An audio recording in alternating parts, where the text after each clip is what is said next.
Hello everyone, this is Jeff of Tau Mouse. Today we'll be testing out these 4 different mini shells for 12 gauge.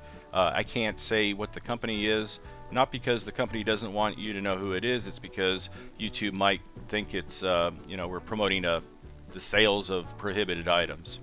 Now in the test, we'll be shooting these through 3 different types of shotguns: a cylinder bore, a shotgun with a full choke, and just for kicks, a fully rifled shotgun. All the tests will be done at 10 yards or 9.1 meters if you're unfamiliar with units of freedom. Hopefully you know I'm just kidding around. We use both imperial and metric units in our videos just to cover all bases. It's a little bit of a windy day, so that's why I'm talking over Danny right now, and I'll try to spare you the wind noise in the video. For the first shots, we'll use a break action smoothbore with a 20-inch barrel. And Danny is sitting down because I don't have any tripods that are 8 feet tall.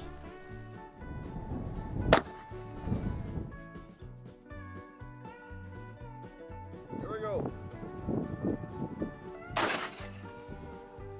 This shell has 10 number 2 buckshot pellets in it, not to be confused with double-aught buck.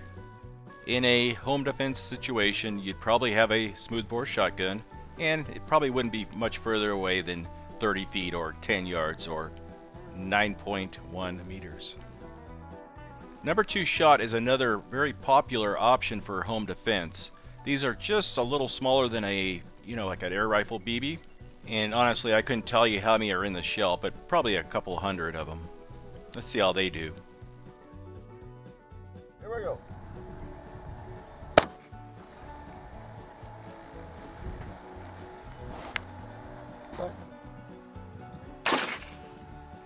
Whatever type of powder they're using in this is a little smokier than what we saw in the first shot. It kind of obscures the shot a little bit, but you can still see the pattern on the ground and on the jug of where all these pellets landed. Next up is the Mini-Slug.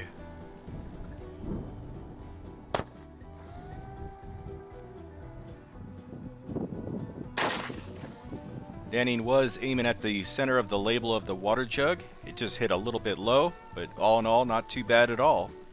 Now these are flying at a higher velocity than the Aguila Mini-Slugs, which were not even, dragging a shockwave on the ground when we tested them. And finally, the double-aught buck, there's 6 pellets per shell.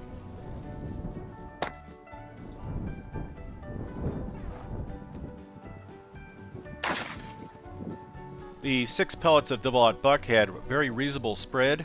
The water jug is about 6 inches wide, or if you're in Europe, about the size of a large cabbage. All 4 of these types of shells performed very well through a smoothbore shotgun. Alrighty, next we're going to try a shotgun with a 32-inch barrel and a full choke. This should increase the velocity, but also tighten up the grouping a little bit. Let's see how it does. It does.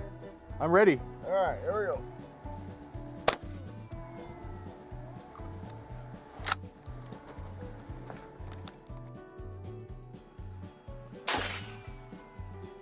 Now I should mention these are red. That's because they have some kind of a specialized powder coating on them, which reduces the lead fouling. I expected the grouping to be a lot tighter than that, but still all 8 pellets hit the target. Here we go.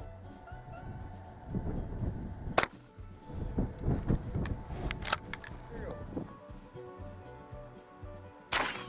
Now I didn't mention it, but maybe you noticed that none of these shells have a shot cup in them.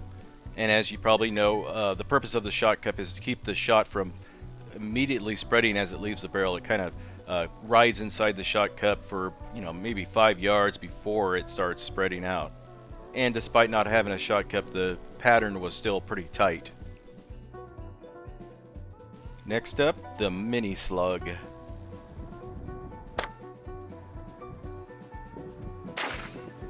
Now, I believe the Mini-Slug is 7/8 of an ounce.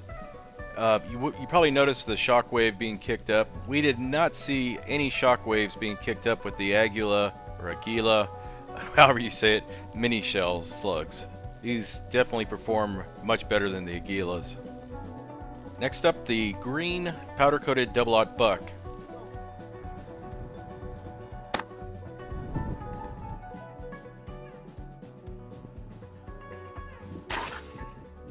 Now I expected a really tight pattern with these. I expected them all to hit, but we had a really funky spread on this shot. Almost a horizontal spread, about 20 inches wide. But apparently these just don't like a full choke.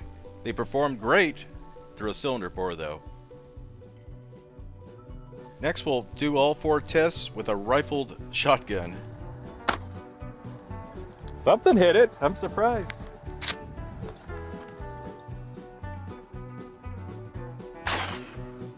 I guess it should be no surprise at all that, you know, using a rifled shotgun for buckshot is not the right application there.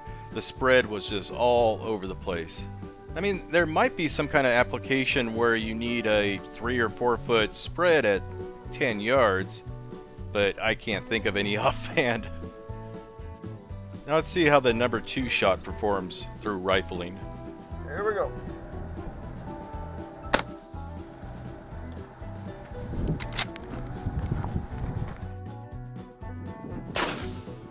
And just like the number 2 buck, we had atrocious spread. I mean, maybe if a swarm of bees are attacking you or something, but definitely the rifled shotgun is not the right application if you want a real tight pattern. But somehow a few of them still managed to hit the board. Not very many though.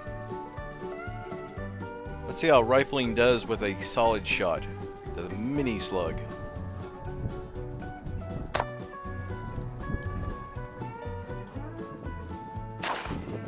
Now, I've lost count how many people have said that rifling makes everything better, but not in the case of the Mini-Slug. The slug was pretty unstable, and it hit really low. And I think it knocked rocks and dirt through the board too. Now the slug performed perfectly fine through a cylinder bore and also through a full choke. Now we had one spare one of these slugs, so we'll give it another shot and see if that performs any better.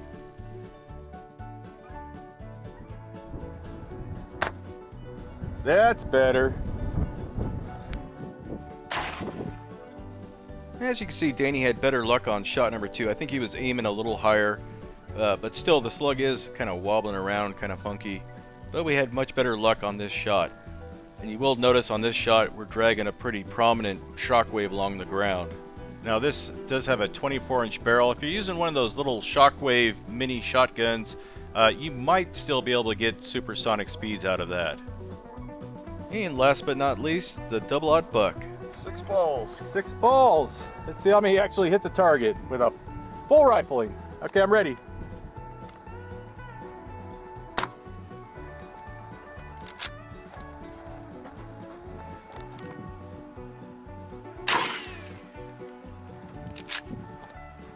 Now, much to my surprise, the spread coming out of a rifled shotgun was actually a little better than going through a full choke. Not by much. I mean, it was just a lot less erratic, a little more donut shaped, I guess. Now, it is apparent from doing these tests, these things seem to be optimized for a cylinder bore shotgun, and that's what most people have. We didn't have any feeding issues or extraction issues or anything like that. These are a little bit taller than the Aguila shells. They definitely had more power than the Aguilas. Welcome back, Tauflader folks. Hey, Officer Greg is over here in Reykjavik, Iceland, and I'm on a crusade to meet every one of the 1.1 million Tauflader folks, Tauflader fans out there. So I'm starting in Reykjavik. I was contacted by Oscar. Him and his wife Helga just took us to dinner downtown Reykjavik, and we had wonderful tapas. Yeah. Because why go to Iceland and have Icelandic food? We can go here and have Spanish food. So we met up with Oscar and his wife, and myself and Mrs. OG have been out here having dinner with them. It's very windy and cold here in Iceland, and this is their summer, or the beginning of their summer. And we've had a wonderful trip seeing the whole country of Iceland. So submit your comments down below, and I will be over to your city next week. No, she says, Mrs. OG. Oscar, introduce yourself to the Tauflader folks. My name is Oscar. I'm a native to Iceland. This is my wife, Helga. There's a car. There's a car coming. We're going to step. I have no idea. So Jeff put out a call the other day mentioning that I was going to be in Iceland, and Oscar got a hold of us. He sent us a list of all kinds of things to see in Iceland. So myself and Mrs. OG have been driving around the past 9 days, seeing all of the sights around the whole ring of Iceland. Beautiful country. If you ever get a chance to come to Iceland, this is the place to go. You have everything here: deserts, mountain, beaches, ocean, lots of cold wind. Don't eat the shark. Don't eat the fermented shark. The very first thing on his email: don't eat the fermented shark. Don't eat the shark. Bring a big jacket, even if it's summer.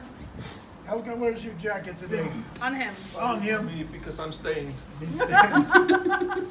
Anyway, Tauflader folks, you guys be careful out there. There's not a lot of shotguns here, so tomorrow Mrs. OG and I are flying back to California, where pretty much everyone has a shotgun, even the cab driver. So we'll talk to you guys later. Bye. Thank you. Bye. Thanks very Thank much you. for hosting us. Bye.